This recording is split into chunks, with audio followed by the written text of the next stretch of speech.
The sound of the final buzzer means it's hangover time. So grab a drink and join your host, Alphonse Sidney, for a Miami Heat Beat post-game show.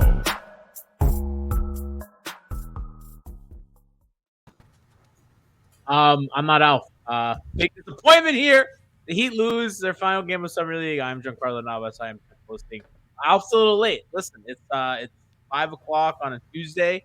You know, some of us have shit to do. You know, we have important jobs. Yeah, Chad already. Dark Quick Thinking and Chad is like, where is Alf? Listen, this is your worst nightmare. I've been off for a week. I'm back. Take me out, Brass. Yeah, you hear the sighs of my cohorts. We got Siobhan Beslow. We have Brassjazz. Want to be next to you? Brass doesn't even want to be associated with me. Brass hit me up and is like, listen, I know that there's a whole COVID situation going on, but the reason why I don't want to go to Summer League is I don't want to share a hotel room with you. Brass, I guess we could talk a little bit about that. There were many reasons. We could talk about our Summer League to be. We have lots to get to. But this is Hangover Time. We are the Miami Heat Beat post-game show. And we have an important segment that we got to get to every time, Brass. This is a staple of the show. What are we drinking?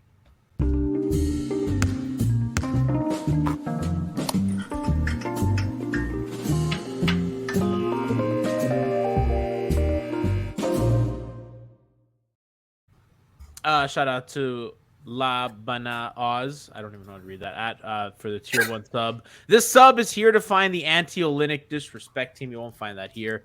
We are part of hashtag KZ Olynyk guy. KZ Olynyk.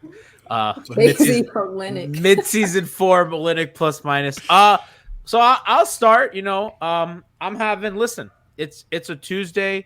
I just got off work, so it's happy hour. I'm hitting you with the crisps Zephyr Hills 100% natural Florida spring water. Honestly, truly the best. I feel bad for people not in Florida that can't have Zephyr Hills. Brass, you are a former Floridian living up in New York. Do you miss Zephyr Hills? Is that something that you long for? That was my go-to when I was there, but no, I don't miss it. You don't miss it? A bottle of water. Who cares? I mean, it's a good bottle of water. Brass, what are you drinking? Well, you always bring the heat. You always bring the heat. Listen, that's what we got today. That's the Hangover Time special. What do we got? I'm gonna keep it real with you. Here we go. No, I don't have any of that shit. Matter of fact, I've just got. I know I'm gonna get shamed for this, but fuck it. I got water too. Whoa. Listen, Jesus. because I want to make a point. What kind all of right? What brand? It's just filtered water from my fridge.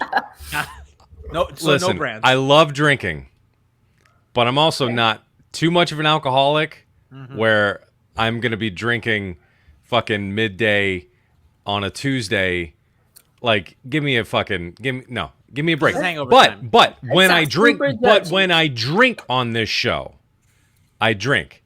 All right, so I'll bring it. All right, hit him with the campus chat. That's fine. Hit him with the Marcus. I told G, I was like, I'll go make a drink. He's like, let's just do a water bit. So blame this water bit on him. Accountability. Not even a seltzer. Not even a damn White Claw. Jeez. I will say, if the Heat were able to pull this one off and win this, I would have gone and made a celebratory drink. So don't be mad at me. Be mad at Summer League. Chat says this is some Solana tendencies.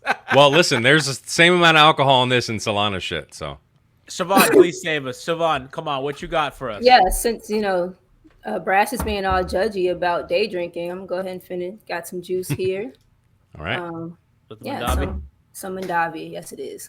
Yeah, the classic Mandavi sponsor this woman. She is the best. Please listen, and let's just be pissed off. Can we just take all of our hate and put it towards fucking Alf? Alf was the one that's like, hey, let's do it. We should do this. We should do the Summer League. Let's do it. Yeah, it'll be good. And then he's like, oh, I've got a meeting. I can't. Come on, we can do it. Come on, let's just last one. Just pull through. Listen, like Eric Spoelstra says, we have enough. We have enough. Crap photographer in chat says fire Malik Allen. We're gonna get to the Summer League game now. I guess let's. I want to get to some of the scheduling stuff that happened today, but let's talk quick about the game because it just finished. Siobhan, how did you feel about KZ? Because I think this is a big KZ game. A lot of the big name Summer League players did not play, leaving KZ as quote unquote the guy. How did you feel about his performance today? Looking at the box score down, watch the game. I mean, he had to be the guy. There was no other option. He He started a bit ragged. I think he was pressing a bit much because I think he knew that he had to. Got a few offensive fouls, but they were aggressive fouls of him going to the basket. And so, I'll take those. I mean, this is the best he's looked all summer, but that bar is on the floor. So I don't know. Good for I. He played better. He was 4 for 5 from three, 6 for 11, the leading scorer. So it was a solid showing for him for today. But that was for today. Yeah, against a team that hadn't won Summer League yet. Yeah, 0-4 and had 6 people. Guys, yeah. I mean, I think the biggest concern, Brass, maybe you might agree with me, because like we were like super KZ Hive. He just can't get by dudes off the dribble. Like, I mean, the defense stuff, whatever, but like he just like when he's up against a dude 1-on-1, he just can't break them down. And even if he gets a step, he's just not. I don't know if it's a craftiness with his dribble. I don't know if it's the speed in the first step, but he just can't get around dudes, even with the screen. And to me, that's just alarming for a dude that you look at him and you're like, all right, you have like the physique, you have the build, you look like you have the skill set theoretically to kind of, I don't think it's unreasonable to say like, hey, yo, when the defense is rotating and you got a guy in rotation, you should be able from that short corner to take 1-2 dribbles and get to the cup, at least, regularly, considering the prowess that he has. I don't know if that's unreasonable, but that's like the big thing that stood out to me. Like, he just doesn't have that. If he doesn't have that, like, I don't really see a point to he just doesn't have much of anything. I mean, yeah, he's got the tools to do it. It seems, he's got the build, but it's another one of those situations. We talked about it last time. Anyone want to do KZ to DJJ comparisons? Yeah. Derek had like a specialized skill though that Yeah. KZ doesn't have. Certainly. An energy, a presence. And I think this is another one of those cases where we, like, especially on Heat Twitter, really kind of built the dude up in our minds. And we're like, oh, just wait when he's unleashed. And meanwhile, we're all like #free KZ. But meanwhile, like, that ended up being kind of true. Like, that's how much we want to actually pay for this guy to be on our roster. Like, he should be fucking free for his output on this team. He should count like as a cap refund coupon or something. And it sucks. And I don't like talking bad about like young players, but like the reality is he's not playable, and he's taking up a roster spot, and that Ross sucks. Ross talked about it though. Like in all honesty, it's his third year. It's his first summer league. The 19 season was what it was. COVID last year. Yeah, there was no G League last year. Was that the last time? Right. So it's unfortunate that like his kind of coming into the league situated itself timing wise where it has. I think it's handicapped him a lot. And I mean, like, he was 4 for 5. So if there are driving kick opportunities and he can, be consistent spotting up somewhere on someone else's G League roster, then, I want that for him. I think it's funny because I was talking to a friend of mine and I'm like, man, why are people like riding with KZ? Like that train has left the station. Like, what do we do? Like, why are we going down with this ship? Like, why do people, what happened? And my friend's like, motherfucker, this is y'all's fault. Y'all went on that show for the exception of like Siobhan and Tiff, me, Jack, Alf. We were just hyping this dude up.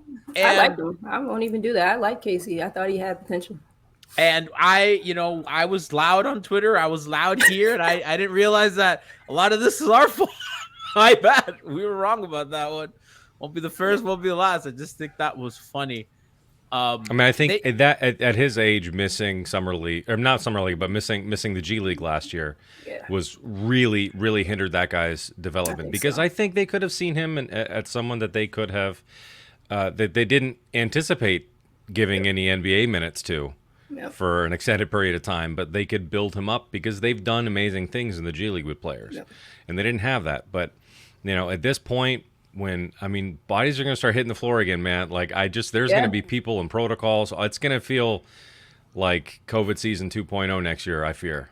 And with the lack of bodies that we can already put on the floor right now, it's a drag. It's a drag, and I don't know. Some people are like, can we waive them? I don't know. I think the Heat are too stubborn. They gave him a contract. Yeah, they're not going to do that. Yeah, I didn't know that they had.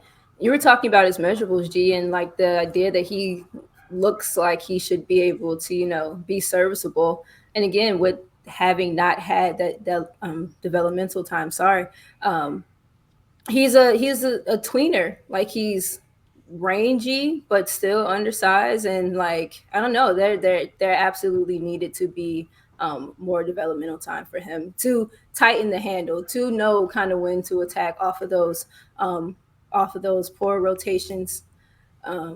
So it's upsetting for him. I can only imagine how he kind of feels. Just seeing people shit on him all over the timeline. And that's not entirely our fault. The front office had a lot to do with that. Whoever let it leak that they were using him as Giannis in practice, we gave up a bunch of picks for him. Wouldn't put him in trade packages. So it was a group effort. Well, and I want to say, I said this after. Oh yeah, shout out, Leif. Shout out to Leif in the chat. That's hell his yeah. family. Yeah. Even Leif says Casey gotta go. I gotta say, Dog, when Leif is off your bandwagon as a Heat player, that's end of the road. Leif's the last one off. Leif is last guy off. When Leif is off, that shit's off. Like we're done. And I'll say it. I said it after the show last time. I forgot to mention it. Like, if we're comparing, people love to say the Justice Winslow draft was a total debacle and they should have taken Devin Booker, and that's fine. That is sure.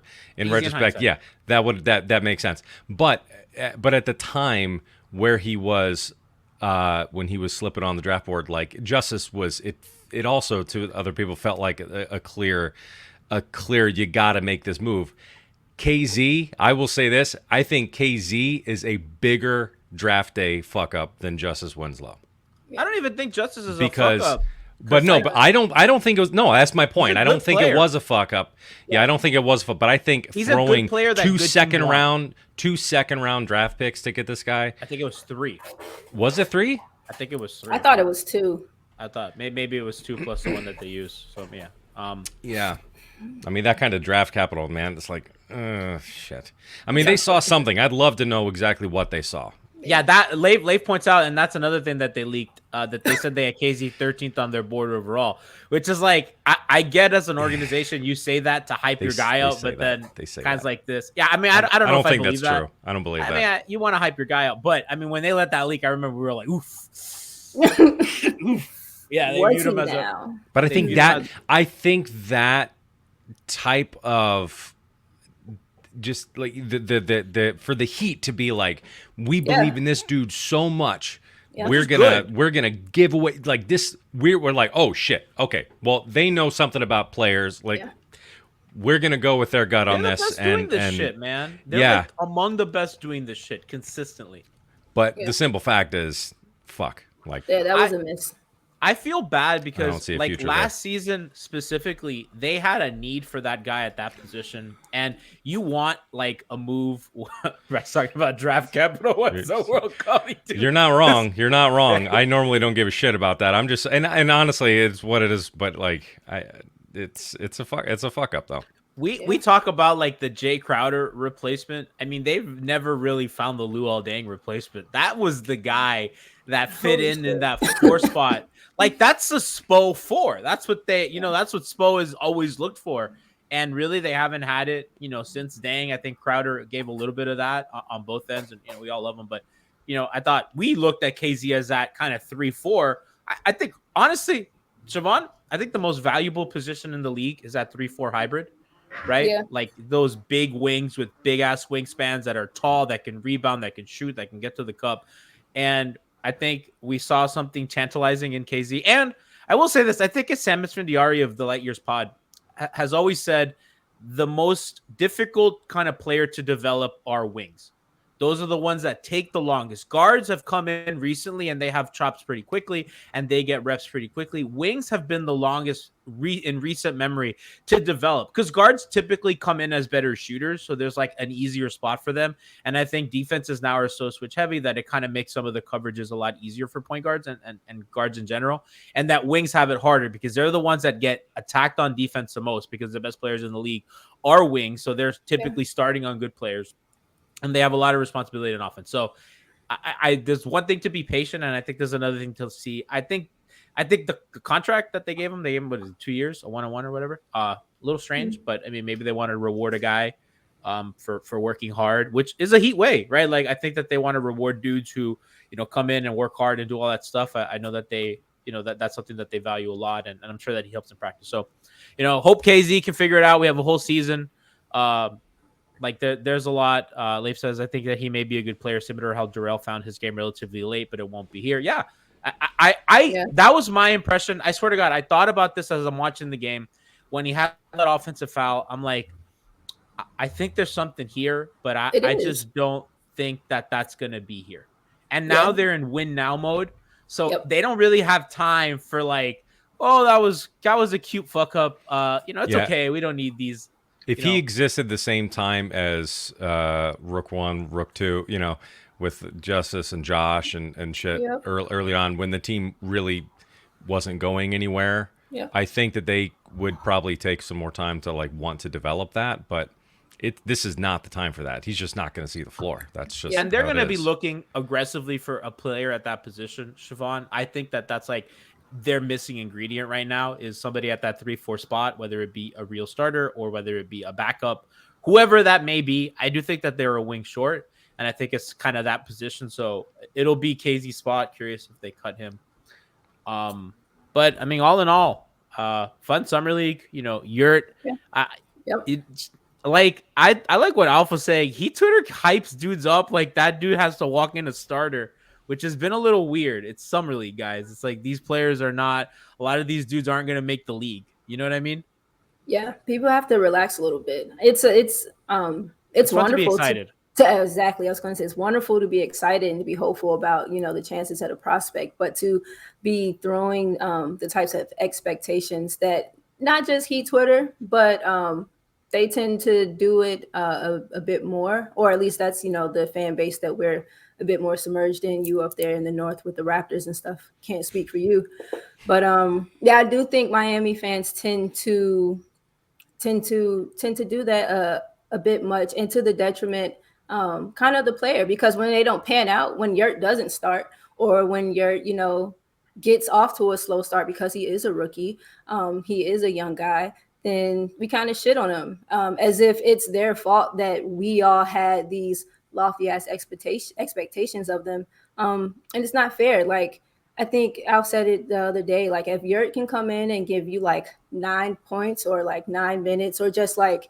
incremental pieces of production, that's success for him. These guys are undrafted, and so I think the barometer for success kind of in fan bases needs to relax a little bit, and be a bit more fair to these developing young people. If like a night that Bam gets in foul trouble really early, and if they don't want to bring Dedmon in super quick, that's something nice for them to have. Give Yurt a little run, kind of buy them, like you said, 9 minutes. I think is a good kind of target. And if he's better, they'll know. Not to bring up PTSD, but like kind of what Spo did with Hassan. Right, he would kind of bring him in his first year, and it was like, oh wow, this is an impact guy, and really kind of had a really tight leash. It wasn't like, remember Brass, he didn't get to play a lot early. They were kind of really patient with him, and I think they're going to take a similar. I mean, Yurt's clearly like good. He's clearly an NBA player, and they'll have time. It's a regular season. He's the closest thing to their project this year that they're going to take on. Everything else is if Yurt can. Pretty set. Leif says if Yurt can eat some February innings, I'd be satisfied for the season. And you need innings eaters. Like this is like Brass, you said, this season they may have more COVID protocols. We don't know. I mean, some vaccinated people get sick now, right? And I'm sure that they're going to keep testing, and these guys can't be out. So this is going to be a grind of a season. Thankfully, it's not as condensed, so that's good on the players' bodies and stuff like that. But they're going to need dudes like Gabe and everything. I saw somebody in chat earlier ask if Gabe's going to be a backup point guard. And we're gonna get into some of that on the MHB pod tomorrow, 7 p.m. Eastern time. We're gonna get into all the guards. We're gonna do kind of positional shows. We're gonna have some fun. But I think for sure. Siobhan, did you like his summer league showing? Because he had the Team Nigeria in the Olympics. I did, but I did. I really enjoy Gabe. I've enjoyed Gabe since February. Like Miami doesn't run this complicated, necessarily penetrating from the top off of the, initial type of offense. It's a trigger offense. You get it in first pass, first handoff or whatever, and then the motion starts. So I think he's more than capable of being able to at least trigger the offense. He's sturdy, he's stocky, he doesn't get bullied, he doesn't get pushed around a lot. His offensive skill set might not be there as far as scoring wise, but I do think he sees serviceable and like a good amount of minutes as the backup point. Pat said it on his signing day or whatever. I was on the Heat's Instagram, and Pat said that he believes that Gabe can run the offense, knock down shots, and pretty much guard guards. And so I think that is what they'll be looking to do with him. I think with Miami, they're just going to need, I don't think they need a dude to like trigger too much stuff, like you said. I just think that because you're going to be able to stagger Lowry, Bam, and Jimmy. So you're going to have one guy who can really trigger offense, and you just need a dude to kind of play their role. And especially if you play Gabe, next to Jimmy, right? So if Kyle sits and you have Jimmy and Gabe, you really give Gabe a diminished ball handling role. He just has to do his things. You whatever. Dedmon, they'll run a lot more pick and roll than handoff. So if it's Dedmon, Jimmy, Gabe, that's like, a lot of pick and roll. Gabe spotting up in the corner. Shot more threes than twos in the G League. So I think that's interesting. I mean, he wants to shoot. It was like 10.3 attempts from three, which is like a good number. And then 7 from two. Going to the basket's not his game, but I think he has those chops. Yes. So I don't know. I liked him I liked him during Summer League. I thought he was good. I thought like pretty much a growth that's reasonable. It wasn't like a leap, but you're like, okay, I see improvement from him. Yep. He is clearly, and they rewarded him with a contract because they're seeing this shit in practice. They know. And I think it's good, man. It's good that they have Summer League brass. It's good that this is back because they just did not have any of this, and they're so good at using these tools. They ran a lot of fun shit in their Summer League. Some of it similar to what Spo does, and some not. Brass. I just think it's good that they have this tool again. Yeah, I think it was important, and I think because we know we don't have to fear. I don't think we have to fear Max Strus on the floor, Gabe Vincent on the floor. Yeah. I think we've seen enough from them. Last year, we saw flashes in the season last year, Summer League this year, even Olympics for Gabe. And so, yeah, I think it's good. The more that these players can just see the floor, and the more time they have to build up against lesser players, I think the more confident I will feel when they finally hit the floor against NBA players on a more consistent basis. It's good. Gabe got a lot of good experience this summer. KZ was on that same Nigerian team, but again, we've been able to see the growth in Gabe's game where we haven't necessarily in KZ's. So one was a better player in Team Nigeria, and it was pretty obvious to everybody. So shout out to Gabe for a good summer. That guy's in Toronto now. Precious. Yeah. They love him. They love him. They love him. They don't love Goran so much, but boy, do they love Precious. Boy, do they hate Goran. I haven't been on a pod or anything, and I haven't listened to. I've been enjoying my vacation mostly offline. I did want to comment that Goran, the ultimate lifer shit ever, was getting traded, then going on fucking TV with a Heat shirt saying my reality, my expectations are a little higher than Toronto. Retire that man's number immediately. Like immediately, lifer forever. That he's retiring here. Brass, am I right? So. He's coming back. He's coming back. He's coming back next season. He'll be back. So. You think like Pat blames Andy? Like he'll like, oh, this Andy guy. This the salary cap stuff. I never wanted to trade you. I wanted to get rid of Andre, but it was Andy and the thing, and and then Spo comes in. This is gonna happen. I think they knew that was a plan when they gave Goran a big 1-year deal last year. Yeah. So this has been in the works. Sedano lobbying for Goran to go to Dallas on the broadcast today. Yeah, he was. Yeah, wanting he's yeah. Shout out to Sedano. Sedano sounds so much better when he's not. Camera. One day I'll get into you. I have people on Twitter like message me like, "Hey G, can I buy you Yes. Buy him a camera. No. I'm kidding, I'm an I'm adult. I kidding. can buy my own. Shout out to Alf for the tier 1 sub. Sedano is so much better. Alf should be on the show now, giving out tier 1 subs.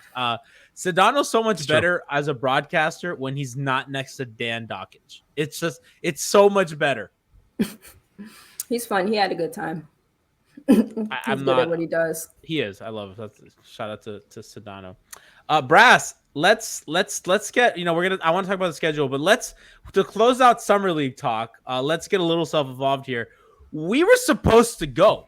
You, Brian, and I, we were invited by Blue Wire. Shout out to Blue Wire. We were going to stay at the Wynn. Blue Wire has brand new studios at the Wynn Resort, which is really nice. I've never been to Vegas. I've traveled all over the country for some reason. I've just never been to Vegas. And I was excited because I was going to, I had to be honest with you. At first it was supposed to be just Brian and I. And, I love Brian, but I don't want to be in Vegas with just Brian. You know what I mean? I need Brass. Right? Like, I need someone to go drink with me, to have fun, to go do stuff. Brian is going to be like, hey, it's 7:30 p.m. I gotta go to bed. You know what I mean? Like, if I'm we would have done, it would have been a bender. It would have been nasty. I mean, we're professionals. We would have worked. But, we would I can multitask. Right. And we couldn't go. We made a decision for our families with Delta going around and us not being comfortable, so we couldn't go. But man, bro, that would have been so fun. I mean, those games sucked though. The weekend that we were supposed to be there, I know. Brass texted me, imagine we risked COVID for this shit. That's exactly right. I mean, if we were there for like that Struce game, all right, cool. That would have been the sudden death. Somebody in chat, Brass in Vegas at 5 a.m. explaining to a bartender why he's shit at his job. Excuse me, did you strain my drink? Excuse me, that's not the right strainer. Should be double strained. Is that a Boston Shaker? It's the wrong glass. Thanks. That's the wrong kind of ice, sir. I'm the producer of Hangover Time. You think you make me out to be so mean? No, you're absolutely right about all of that. The Karen of bar attendees. It would have been a lot of fun, but it wasn't the year, man. It wasn't the year. We're planning on it next year, so count us in then. I mean, yikes! After these games, I would have been really fucking pissed if I had gone out there and watched this shit. Hey, look who it is! Look who decided to join us late. What are we? Are we still doing this? Yeah, we were talking about we have an audience today. No, Brass and I were kind of talking about like our missed chance at Vegas. Oh God. We were supposed to go. Your mischance at fucking COVID. Yeah, no, that's what we were saying, and to risk it all for those shitty weekend games, we're kind of glad we didn't come. And I said, when it was just supposed to be Brian and I, can you pick a worse person to go to Vegas with, Alf, than Brian? He's laughing. You know. I really want to see Brian at a pool party. The Aria rooftop. I want to see him with like a silk shirt open, and just out there with like cocktails, like two of the like those yards. Yeah. He's more like a claw guy though. He wouldn't want popping gummies. Did we really break down this game? We slandered the fuck out of KZ. Just like absolutely shredded. What? Him. Clutch Zio Akpala? Yeah, fuck that dude. Yeah, even Leif, listen, we were saying Leif was in chat like KZ got to go. When Leif is off your bandwagon as a Heat player, end of the line. That's it. Pretty much. He's the last dude off. Is this the most unified that Heat Twitter has been around a player? I think Hassan at the end, we were all kind of done, except for like a small holdout. Yeah, but we know some of the weirdos out there that were still on Hassan's side. Pretty unified. Is anybody? I have not seen a single positive thing about KZ on Twitter. There are the people that like, oh, you guys are giving up on it. This is how that we're. Okay, there are people completely giving up on him, but like, listen, we're at the point. We're at the point now. It's like, like you're supposed to go to Summer League as like a second, third year player and like ball out and show Struce. But it's Struce. Duncan, Tyler, his first year, Kendrick Nunn. Like you see who the guys are NBA players in Summer League. Like I say all the time, do not go. People take Summer League performances and go crazy. Like I've been having a fucking war with Twitter about Yurt. Like please don't do to Yurt what you guys did to KZ. Like I talked about that. Yeah. He can be like if he averages 10 minutes a game this season, holy shit, that is a huge win. You and Siobhan are like fucking in sync. That's exactly what she said. No, I said Alf said that the other day. Yeah. Oh, you said okay. Never mind. Yeah. And that's a huge win. Like that is a find. A 10-minute a game backup, a guy off the bench, and then hopefully he continues to grow. But like there's people out here saying start your 5-year deal. PJ Tucker didn't leave a championship team to play behind Omer Yurtseven. Like, please, like, let's think about this shit. What are the chances that PJ knows who that dude is right now? None. Like maybe 10. Like that dude's gonna show up to training camp and PJ's gonna think that he's like on the training squad. Like well, he's literally gonna think it's Will Manso. You're like, this is not Sioux Falls. What is this guy doing here? Security might think it's Will Manso. No, the Rooms to Go Lounge is this way. Yeah, they're gonna be giving him a media pass and shit. Like, no, you sit over here. They'll have better seats than Alex Toledo and Ira. He's gonna be sitting up there by fucking the Merino jersey, right? They used to put you. Yeah. Where they used to, that's where Ethan used to send me during big games. Like, oh, this game's important. Go up there Ethan's fucking courtside in a suit and shit, and you're fucking up there. I'm over here trying on the Jordan Bulls jersey up in the. Sometimes I would have better seats than you. I'd go with Christian. Anybody who bought a seat had better seats than me. Like I was literally above the last seat. Like. You're like the worst seat is here. I'm over you, eating my free bag of chips. You have a better view of Miami World Center. I don't even understand why they have those seats for press. Why is that? You can't see shit. And honestly, whenever something big happens, those people go to Twitter to find out what the fuck happened. Or you watch it on the Jumbotron. Right. I can't even read the points on the Jumbotron from up there. Oh no, you can't. It's like how many rebounds is that 13 or 27? I don't know. Point is I'm like, Myers is still on the team? What? Redacted. What the fuck is going on? Redacted? Redacted. No, but yeah. Jumbotron. When it comes to KZ, like, listen, it is a second round. The only thing about KZ that I understand why people are upset is that they traded like 5 second-round picks or some shit for him, and I get that. Yeah, it was like 5 or 6. Eventually, it's gonna be like we're gonna talk about it like whatever the Celtics offered for Justice. Right. But I said this I think on the last show where it's the Heat's fault. Yeah, the Heat leaked that baby Giannis stuff, right? Mm-hmm. The Heat are the ones who told you that he was a first-round talent on their draft board. On their big board. Get the fuck out of here. Like, Riley is I love Riley. He is such a fucking liar. I think Hot Take Harry or someone said it on Twitter. Like, his announcement about UD coming back, he's a liar. He's lying to all of us. Always. Siobhan, talk about it. He was lying to us. Right in our faces. What did he say? I didn't see. It was just super excited. Like the very first line just had I think it ended in an exclamation. Like the captain. It was like, yes, Mr. Miami is back. Return to his city. Pat wrote that? Yes. Allegedly. Pissing on my head and saying it's raining is what he's doing. Like, Donovan wrote that or Pat I think UD wrote that. I don't know, somebody. We were talking. Well, you know what? KZ's first summer league. He didn't get how many emoji? He didn't get summer. He didn't get G League. He didn't get any actual developmental games against people of his caliber. And all he did is get his confidence crushed all season. And all summer. Was he even a top 5 player in the Nigerian national team? No, right? I would say no. No. He's like around 5, 6, or 7, which is just funny. He's an NBA player. I'm looking for Pat Riley statement on UD. Have you know? Like, I imagine it has a lot of emoji. Old people love emoji. No, it was one too many exclamations. Like, old people love exclamation points too. Yeah. Well, because Pat's excited because he doesn't have to coach them. That's Eric's problem. He says, Mr. Miami is back. Yes, Udonis Haslem has agreed to come back and play the game he loves so much.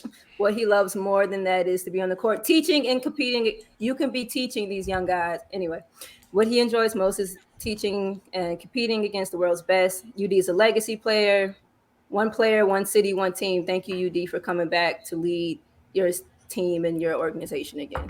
Yeah, it was a little bit too effusive. Like, come on, guys. Like we all know what this is. Like, you had him take so many pay cuts over the years. Like, you're literally just paying him back.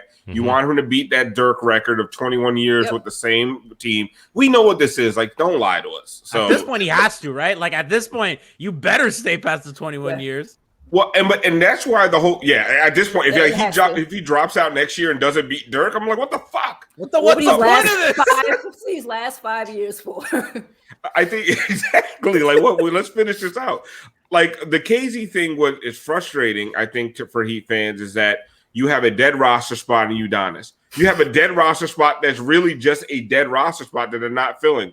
You have Oladipo, KZ Okpala, and KZ Okpala. You have four. Like, you literally have 4 players right now, or spots that are just wasted. Yep. Going into COVID with an old ass team. COVID, and then 3 of the spots that are useful are Strus, Yurt-Seven, and Gabe Vincent. Yep. Like, those two-way guys are going to play. Whoever they bring with the two-way, those guys. I understand. Yeah, I understand that, but like, that shouldn't be. Like, you're in a bad spot. You know what I mean? if you're relying on two-way guys, like, that's our backup point guard. I mean, yes, yes. That's at not least 3 more years from the guys being mad. But that being said, the Heat did everything they really could have done this offseason. It was a great offseason. Absolutely. Yeah. This is not unbelievable offseason. This is not a shade, not shade at that. No. Laughing at Riley's statement. Yeah. Laughing at Riley's statement and trying to dissecting why people are so mad about the Kate and the UD signing, to be honest. Like, I don't really care about the UD thing, but I see why people don't like it. Like, I don't get why people are so interested in making it a yearly event that lasts a week. That's what I don't get.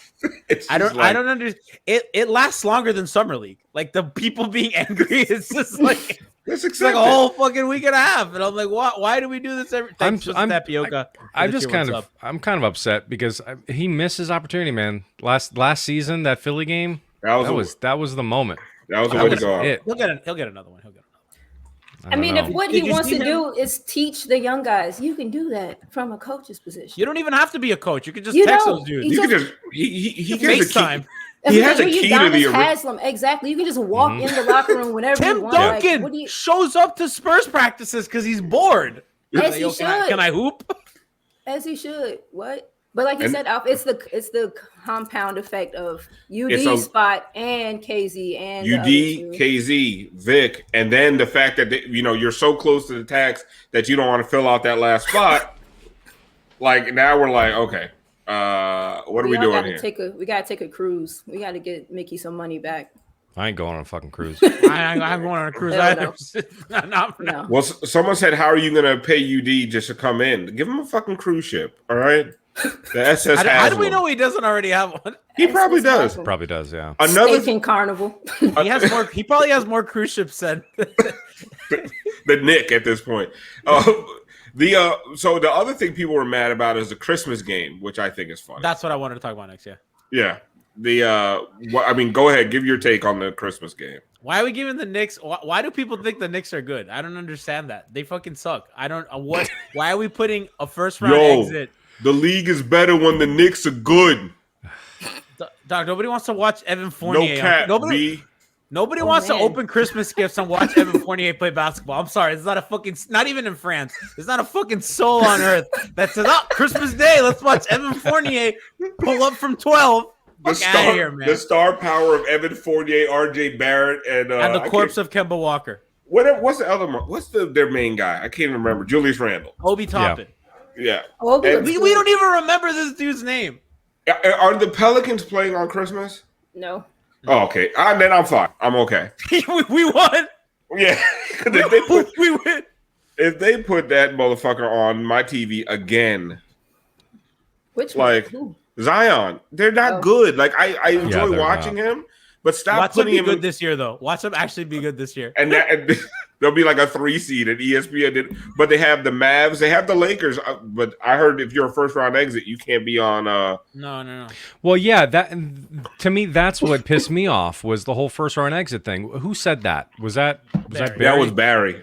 Yeah. Barry Jackson of the And at that point, we didn't really know any of the other teams that were playing. I'm like, you're telling me like Luka ain't gonna play, And then you look at the list, and so like the Mavs are in there, the Lakers. The Lakers, Knicks. the Knicks. All these are fucking first-round exits. Celtics versus Bucks. And I can make an argument for every single one of those teams over Miami. Why it's the would way you, that Miami lost in the why first round. would you go wait, Celtics Bucks and not Heat Bucks? You could put Celtics over Miami. You can make an argument for the Celtics over Miami right now. I can see why an argument can be made for them. Yes. No, why? No. The Celtics? No. Yes. They have more star power than the Heat? No. People think that more fun to watch, more fun to look at, younger talent, more dynamic talent. Heat team? No. Yeah, this current one, I understand that. But that's what. But we're if going the into next Celtics season. got Kyle Lowry, let's say the Celtics didn't add any of the pieces that they added, but they just added Kyle Lowry. Everyone will be putting him in the Eastern Everybody Conference will be putting those motherfuckers in the finals. True. Penciling in. And the Heat do the same offseason. They have a better offseason than the Celtics. The Heat were not only better than the Celtics last season, they had a better offseason. The Celtics didn't do anything. They what did they sign? Jay Rich and Schroeder. So they got worse because Kemba Walker's just better than Dennis Schroeder, even with his fucked up knee. And Jay Rich, we saw, couldn't even dribble and was unplayable in the playoffs.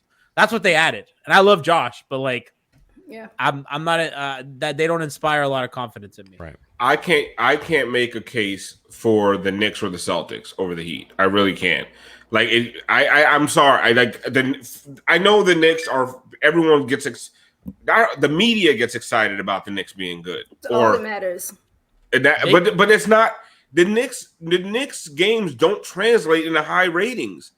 They never have. Like the Knicks finals are some of the lowest rated finals. When they played, time that happened? In the 90s. It was like the lowest rated finals of the 90s.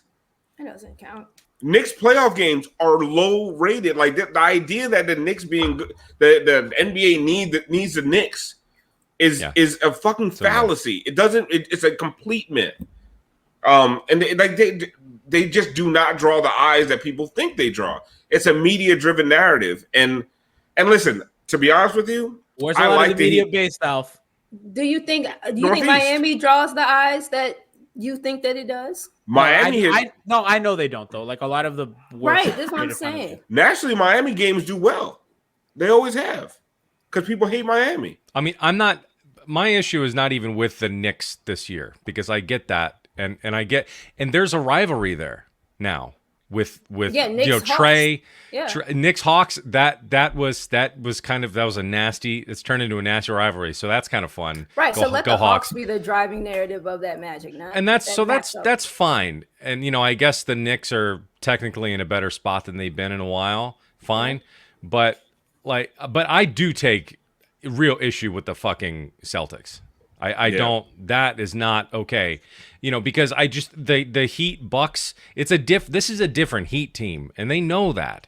This is a better, stronger team. As a matter of fact, with a player that was on the Bucks, it's a much better story. They're a season removed from. It is a better. It's a much better story. People didn't think they were legitimate final contenders when they were. They came into the proving themselves to not be bubble frauds and didn't do it. So why? Here's my theory. I think that the Heat not playing on Christmas is the NBA. It's the one way. If the Heat don't play on Christmas, that takes away a surefire win. And I think the NBA didn't want them. They want to try to block one game. So, because the Heat always win on Christmas. The QAnon brass. The Heat is QAnon, I honestly think they just, it's constantly, they underrate Miami all the time. And I don't think it's that big of a deal. I just think it's funny. We get a day off. Listen, we wasn't working on Christmas anyway. Like, that's the one. Brian's like, we don't have to work that day. I'm like, Nick, I wasn't working that day anyway. I don't know who was going to host Hangover Time. That was going to be Hangover Time featuring Alex Solana or some shit. Alex, Brian, Joey. Joey's mom, because we needed a fourth. Hot Take Harry was going to appear. And the Kai's lighting. Not even the guys. Just the Kai's dark room. Man, the Kai's church duty. The guy's in dark, depressing room. Witness protection. Yeah. His witness protection suite. That's so fun. That's so. The only thing I'll say is that I'm upset because I do like watching the Heat on Christmas. Something I do with my family. Also, like national TV games are important, especially when it comes to like awards and shit. Because unfortunately, like the media doesn't really watch all the games they should. Right. So like a team like Miami that's good is not gonna probably be featured on a lot of national. Like they're not even on opening week on any of the national TV games. It's crazy, and they're a good team, and that affects national perception, coverage, all that shit, especially, ESPN and stuff, right? Like the games on their network are the ones talked and hyped about, and those are the driving, talk time shows, and they're not going to be on. So it's a little fucked. Oh, that's just my take. It's just a little annoying because Miami, I think, consistently doesn't get the respect that they deserve from the national media. Always. I agree there. Always. It's always really weird and people don't watch them, right? And especially like a team like this that they're not like super loaded with star power. It's a lot of like basketball hipster stars, right? It's like Bam and Jimmy and Lowry. It's a lot of like plus minus all stars, but that doesn't mean that they're not really, really good, right? Just because they don't have like this. I think I'm those names to me are bigger than Julius Randle and Derrick Rose and Evan Fournier and RJ Barrett. Like to me, like Jimmy Butler, Bam Adebayo, and Kyle Lowry. That guy. This motherfucker. Like if you're talking about star power, the Heat beat out the Knicks in star power easily, and I think they're right there. Or what's that? No, I said the Knicks fair. Go ahead, they're right there with who? And Boston? then this with Boston, because all you're talking about is Tatum and Brown, and really, when you're talking about national recognition, it's Tatum. Yes. Jaylen Brown don't get that national love. He don't get as much national love as Bam Adebayo does. And he's definitely not above Kyle Lowry. Jason Tatum gets more love. No, Jason Tatum is probably the biggest star out of the if you're talking about all five, right? Yeah. But after Jason Tatum, I would put Jimmy, Bam, and Lowry above Jaylen Brown. Oh, I think for sure. Yeah. I think even Celtic fans would. I don't even think that's a question. So are we going to do some Tatum versus Giannis? Yeah, that's what it's storyline. Giannis, Drew, Chris. But yeah, Tatum's son. But you Tatum's saw we son have will make the marquee before Jalen does. You named $3 before you named another Celtic. Oh, fair. Sure. That's my whole thing. I get Heat Bucks. That should have been. But again, like because they're 1-1. Heat media or national media doesn't even value our guys the way that we do. They don't think that Bam is as good as a lot of Heat players do, or Heat Twitter does. Don't think Jimmy is that dude like a lot of us do. So the Athletic had Bam above Tatum in their player ranking, which I don't agree with. But listen, I mean, I don't agree with that. He's respected. Like he's a guy that's respected. Like Bam is respected. I agree with Siobhan. I think very prominent media members don't give him the love he deserves. But I think that like the people that know hoops know that he's. Gee, you just said something super interesting. They're 1-1 in the last two playoffs. Mm-hmm. They're like if you look the Bucks have won one more game, 5-4. Yeah, but I bet if we look back, the Bucks got a Christmas game last year, right? Yep. Okay, so we're looking at the last two playoffs. It's 5-4 Bucks. Yeah. Mm-hmm. I bet if you add regular season, it might be tied or one. Because the Heat swept, I think, Milwaukee the year before. Okay, so and the point differential was not kind to that either. But I think the Bucks might have a higher point differential because some of those playoff games were like a huge blowout. Those other teams just feel more fun to watch.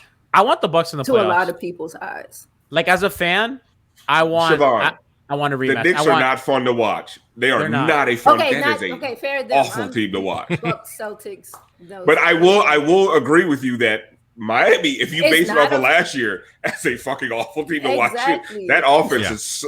Hopefully, their offense turns a corner. It goes back to 2019 because holy shit. Exactly. Tyler, come on, man, hit a couple threes. I love how we said there's going to be a 15-minute show, and we're at 50 minutes. I said we have a lot to talk about. We do. We did. But I do want to say before we go, because Summer League is over, preseason doesn't start till October 4th. Did I get that right? Okay. So what are we going to be doing for Hangover Time? Because we don't have any games to talk about. We have a lot of fun stuff coming up. Next week, we're going to do our first edition of Hot Box, which is us just getting drunk and playing Jackbox live, which is If you guys haven't tuned in or haven't watched us play Jackbox, it's trivia games. It's all kinds of fun shit. We get drunk. You guys can get involved. You can vote on the winners of the games. It's just going to be a good time. We'll probably sprinkle in some heat talk by accident. But it's overall, it's just going to be a fun and good time. And then really excited about the week after. For the next 3 weeks after that, we are going to start doing our MB Awards. Yes, we just ripped off a bunch of other shows, but ours are going to be funnier. We're going to do, the Sueys. What are they called? I didn't even know that was a thing. I never heard of Sueys. Well, the MBs. Non-binary awards? Yes, exactly. What? MB? Like what? MB. MHBYs. The MBs. Okay. Why can't it be like the Beaties or something? Shut up. We already discussed this. We're preparing imaging. I came to the meeting last night. G. Yeah, you should have showed up to the meeting. I was at family stuff. I told y'all. Someone said if we're going to call a hot box, everyone got to be off a gummy. Bro, Easy. You do not want to see... You don't want to see me high. It's the worst thing ever. But yeah, we're going to start the MB Awards. It's the funniest thing ever. It's the funniest thing, but for me, it's the worst. So for 3 weeks, starting August 30th, we are going to be doing categories. It's going to be a kind of best of thing. If you do not follow Miami Heat Beat on Twitter, you are going to miss out on voting. The only place to vote on the MBs is going to be following Miami Heat Beat on Twitter. We're going to put polls out every day. I think we have 24 categories, which is insane. Like, I never thought. Look at Brass, like, that's so much work. It's so much work. I love the Kobe tribute. Exactly. God yeah. damn it, Johnny. 8 categories a show. That's exactly 8 categories, 24 categories total over 3 weeks. Wow. It's destiny. But yeah, so you guys are gonna be able to vote on Twitter. We're gonna have things like best Gianni rant, best cutout interview, best celebrity guest appearance. We're gonna have all kinds of stuff. We're gonna have some worst in there. Worst Wi-Fi. Worst Wi-Fi. Basically all the Solana moments. If Channing Crowder doesn't win worst Wi-Fi, then love you, Channing. Well, that's and also what you guys can start doing right now. I'm putting it in the chat. If you guys want to start sending suggestions, that's cool. Just send nominees, if you will. Nominees. Yeah. Whatever you make up the category, you make up the moment, and send it to Miami Heat Beat #MHBYS the MBs, and we will consider them. And also, it'll be less work for us, so we could just go find what you guys are talking about. But yeah, it's going to be a fun next 4 weeks, a month of Hangover Time, and then I'm getting married, and then summer league, and then preseason starts, and then we're back at it. So, less work than Heat movie. Brass, would you agree? Less. Oh, this is less. I don't know. No, this is a lot of work. I can't even. I love the Heat movie. Yeah, that sounds like a lot. That's this is gonna that's be a lot a of work. category, by the way. So if you guys want to send your suggestions, Yep. Chat's go ahead. already coming through. Best brass cocktail, best guest. Listen, we got. Yes. Worst Hangover Time drink. That's funny. Yeah, these are all like 4 that we already have. Yep. Yeah. Oh, look at that! Hey, you guys are on top of shit. Wow, I'm proud of y'all. Best gaga moment. I took a week off, and y'all. Most of those are Dwayne. Stuff. Most of those are Dwayne Dedman, by the way. So yeah. He has his own segment. they're awards for Dwayne Dedman. So yeah, guys, send some of these to #MHBYSMBs, and we'll consider them. And then vote on the Twitter polls. It's going to be a lot of fun. Like these, someone said best G rant. That's one. Mm-hmm. So send us. It's going to be the Knicks one. That was the fucking best. It's going to be. So G, you were in rare form. Don't skew the polls. I'm sorry. Yeah, I know. And listen, broken clock is right twice a day. We got to be honest here. Best nipples are going to go to G. Oh God. It's by default. Oh, did we play it? Did we play it? No, we didn't play it. Let's go out on that note, Brass. We were looking for the out. Go out on that note. So so I missed. I was gone. I was on vacation for a couple weeks, and Kyle Lowry signed, and I'm like, every time I would see him speak, Oh my God, your fucking camera, Gianni. I will so fucking perfect. So perfect. Every time I see Kyle Lowry speak now, this is all I think about. I'm excited. I'm really excited. You know, I just want to get out there and be able to do my job at a high level, and try to take this organization back to a level where it once was, and get back to the finals where they were a couple years ago, and get some championship.